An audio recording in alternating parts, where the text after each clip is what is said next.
আপনার দুইটা পাও ধরি, বিদেশ থেকে জীবনে অন্ধর মতো বিশেষ করে পরিবারের অ্যাকাউন্টে টাকা দিয়েন না। এটা আপনার দুইটা পাওয়ার মধ্যে ধরি।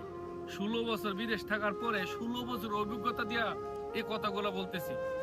যতটুক পারেন অর্ধেক টাকা নিজের কাছে রাখেন, অর্ধেক পরিবারের কাছে দিয়ে দিবেন।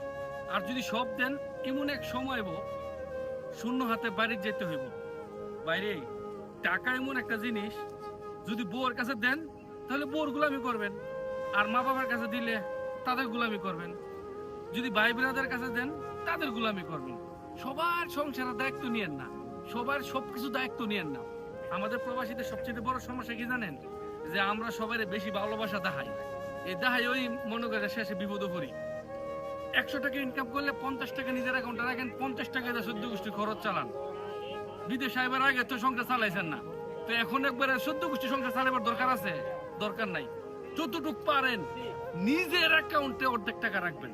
অনুরোধ, ভিডিওটা শেয়ার করবেন যারা এখন পর্যন্ত নিজের অ্যাকাউন্টে টাকা রাখেন নাই, এখন পর্যন্ত নিজের ভবিষ্যৎ সম্পর্কে চিন্তা ভাবনা করেন নাই, তাদের কাছে ভিডিওটা শেয়ার করবেন। ভালো থাকবেন। আসসালামু আলাইকুম।